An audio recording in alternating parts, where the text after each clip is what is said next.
2025년은 갈등과 혼란 속에 시작됐습니다. 경제적으로도 정치적으로도 부정적인 소식만 가득한 상황이지만 그리스도인은 고난 이후에 찾아올 희망을 바라봅니다. 한국기독교장로회 박상규 총회장을 만나 어두운 시대 속에 맞이하는 2025년 희망에 대해 들어봅니다. 목사님 안녕하세요. 네, 안녕하십니까. 2025년 새해를 맞았습니다. 목사님은 기독교장로회 총회장으로서 올 새해 어떻게 맞으셨는지 말씀을 부탁드립니다.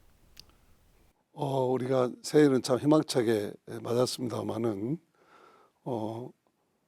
아무래도 지난 연말에 있었던 비상계엄으로 인해서 많은 국민들이 혼란스럽고 또 걱정이 많은 가운데 맞은 새해입니다. 그래서 이 새해가 정말로 희망찰 수 있도록 지금의 모든 위기가 빨리 극복되고 국민의 일상이 회복되어지는 그런 새해로 출발했으면 좋겠고, 나아가서 지금까지 어려웠던 문제들이 다 극복되고 새해에는 정말 우리 국민들이 희망을 가지고 또 자유롭고 평화롭게 살아갈 수 있는 그런 나라가 되었으면 좋겠습니다. 네, 목사님 말씀처럼 우리 사회는 내란 사태로 큰 도전에 직면해 있어요. 목사님은 1980년 전두환 신군부의 계엄도 경험하셨죠. 특히나 5.18 유공자로도 알려져 있는데요. 지금 우리 사회가 겪는 이 혼란을 어떻게 극복하면 좋을지 목사님 개인적인 의견을 좀 듣고 싶습니다. 80년 5월도 지금과 비교할 수 없는 최악의 삶의 현실이었죠. 그런데 당시에 강주 시민들은 그런 조건에서 최선의 삶을 살아냈습니다. 거기서 지금 우리 사회가 위기 가운데서 슬기롭게 극복해 나갈 수 있는 지혜가 얻을 수 있다고 생각합니다. 당시에 강주는 통신이 두절되고 생필품이 제한되어 있는 정말 살기가 어려운 현실이었지만 시민들은 주먹밥을 나누고 또 헌혈을 하고 또 시민들이 피 흘린 자리를 자발적으로 나와서 청소하고 그러면서 대동세상의 그런 시민자치의 대동세상의 그런 삶을 살아냈습니다. 그리고 그런 나눔과 섬김의 정신이 강주 정신이 되었죠. 이번에 노벨 문학상을 받은 한강은 그 소년이 온다라는 소설을 통해서 이 강주 정신이 널리 알려지기를 바란다고 했지 않습니까? 우리 한강 작가가 말했듯이 강주는 인간의 가장 잔혹함과 인간성의 가장 숭고함이 공존해 있는 이제 고유명사가 되었다고 했습니다. 그렇게 가장 잔혹함 속에서도 가장 숭고한 삶을 살아낸 게 우리 강주 시민이고 또 우리 국민들이었다고 생각합니다. 우리 국민들이 그런 정신이 그냥 만들어진 건 아니죠. 오랜 역사 속에서 나라가 어려울 때마다 행주치마로 돌을 나누고 또 주먹밥을 하고 또 외세가 침략할 때면 전국 방방곡곡에서 의병으로 일어나고 그러면서 이 땅의 백성들은 이 땅을 그렇게 지켜왔습니다. 위기를 극복하는 관리 능력이 뛰어난 것이죠.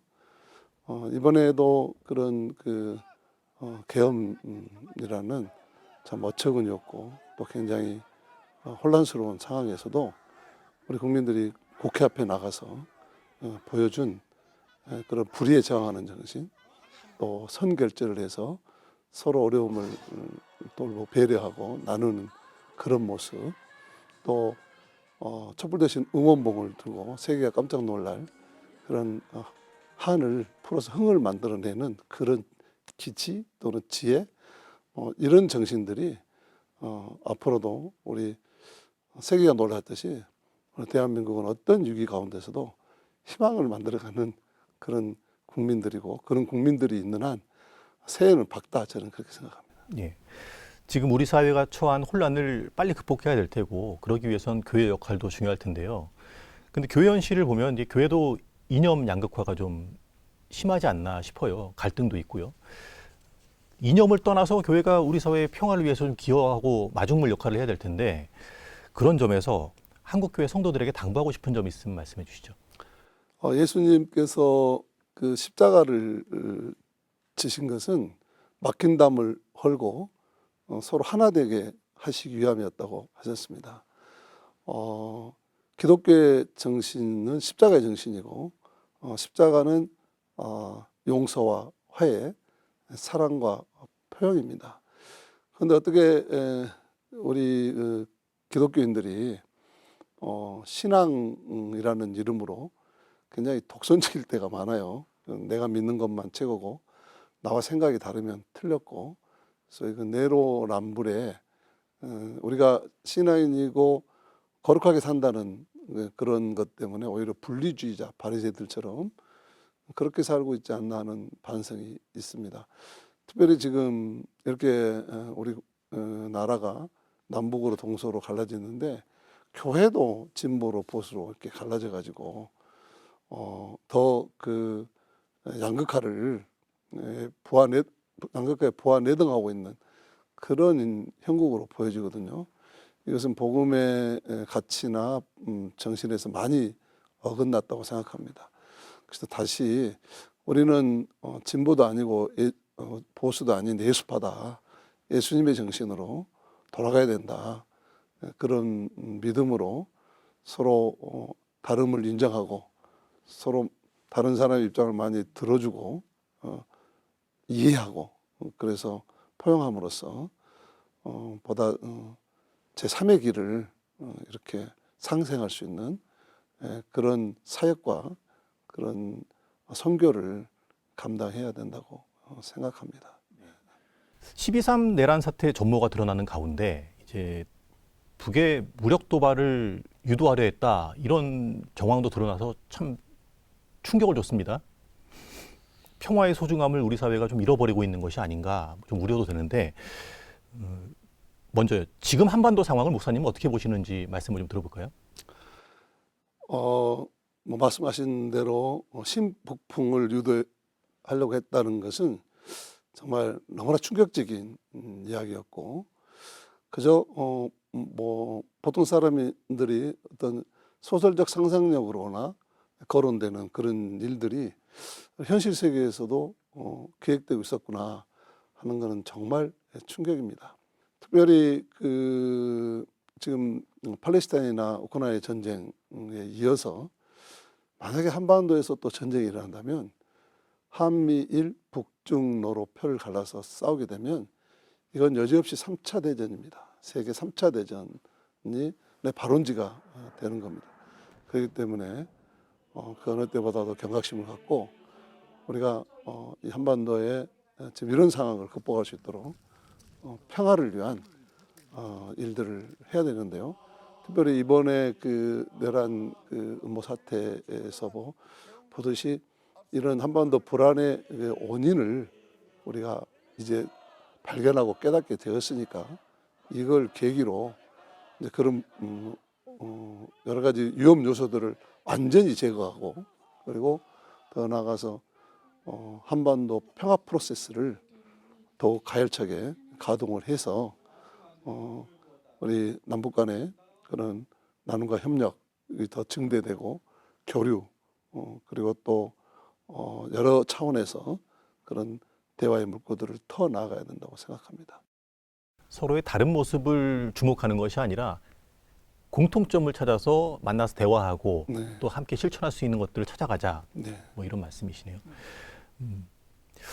전 지구적으로 보면 기후 위기가 상당히 심각해요. 뭐 기후 위기 때문에 생존을 위협받는 이들도 세계 곳곳에 많이 있고요. 하나님의 창조 세계를 보존해야 될 책임이 교회에 있지 않습니까? 그런 점에서 교회의 역할, 한국교회 역할이 중요할 텐데 기후 위기 극복을 위해서 오늘의 한국교회가 어떤 노력을 기울이면 좋을지 말씀해 주십시오.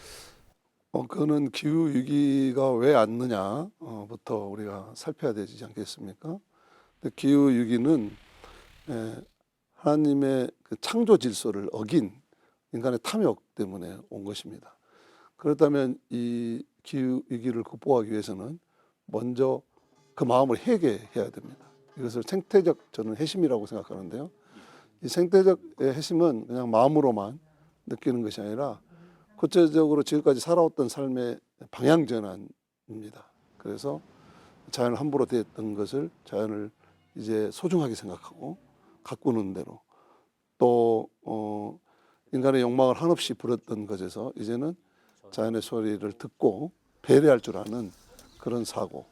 그래서 뭐 환경 보호 운동부터 시작해서 또 정부나 지방자치단체가 이런 기후 환경을 개선할 수 있는 정책들을 입안하고 실천할 수 있도록 그런 목소리를 높이는 일, 구조를 바꾸는 일, 제도를 만드는 일에까지 교회가 다양한 방면에서 개인 실존적, 사회 구조적 이런 부분에 교회가 신학적인 관점을 제공하고 행동 양식 강령을 정해주고 교회에서 또 실천 방안들을 마련해주고 그것을 구체적으로 운동으로 펼쳐나가서 이제는 그 지환경 문제는 정말 살고 죽느냐의 문제고 우리 미래 세대의 생존에 관한 문제입니다.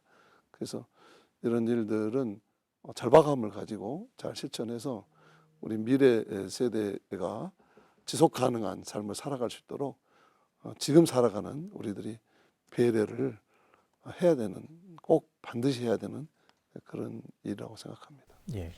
이 밖에도 교회가 관심을 가져야 할 사안들이 참 많습니다. 교회가 사회 속에서 빛과 소금의 역할을 감당해야 될 텐데요. 그런데 현실은 사회로부터 교회가 신뢰를 받지 못하고 있는 게 현실이에요. 교회가 신뢰를 회복해야 교회가 펼치는 여러 가지 노력들이 또 사회에 전파되고 이 사회의 빛과 소금의 역할을 감당할 수 있을 텐데 신뢰 회복을 위해서 교회가 어떤 노력을 기울여야 한다고 보십니까? 예수님께서는 너희의 착한 행실을 보고 하나님께 영광을 돌리게 하라고 했습니다. 또 초대교회도 보면은 그들의 착한 모습을 보고 구원받은 사람들이 날마다 늘어났다 그랬습니다. 특별히 최근에 와서 우리 교회가 신뢰를 잃은 것은 코로나 이후에 그 신천지 그다음에 또 그 이후에 정강훈 목사님의 무리한 발언들 뭐 팬티 사건이라고 합니까? 뭐 이런 그런 일반 상식 수준에도 이해가 되지 않는 그런 일들을 교회에서 그런 언행을 했기 때문에 우리 교회의 신뢰도가 아주 급속하게 떨어진 거거든요.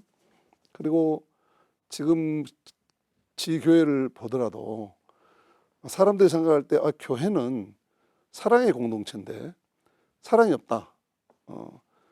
또 교회가 지역사회에 여러 가지 어려운 그런 삶을 살고 있는 사람들에 대해서 무관심하다. 교회는 자기들만의 천국을 만들고 있다. 이런 것들 때문에 교회의 신뢰가 떨어진 겁니다. 그렇다면 이 교회 신뢰를 회복하려면 너무나 그 길은 당연한 것이고 아주 단순한 것입니다. 그것은 이웃 사랑의 실천이라고 생각합니다. 교회가 보다 겸손해지고 교회가 보다 더 비워져서 정말 교회가 자기를 비워서 남을 살리는 그리고 평화가 없는 곳에 평화를 노래하게끔 만드는 이런 일들을 하면 우리 교회 밖에 많은 영혼들이 교회는 참 우리 사이에 있어야 되고 또 내 인생의 가장 소중한 그런 거룩한 장소구나 이런 인식을 갖게 되고 그렇게 되면 교회를 떠나갔던 사람도 또 교회에 대해서 반감을 갖는 사람들도 저는 다 교회를 이해하고 또 심지어는 교회에 참여해서 하나님 나라를 함께 이루어가는 일들이 이루어지라고 보고 오히려 지금 이렇게 위기는 기회라고 했듯이 지금 한국교회 위기는 보다 더 우리로 하여금 보다 더 예수에게로 돌아가게 하는 예수님의 정신으로 본질로 돌아가게 하는 그런 어떤 강력한 부름 가운데 있다고 생각합니다.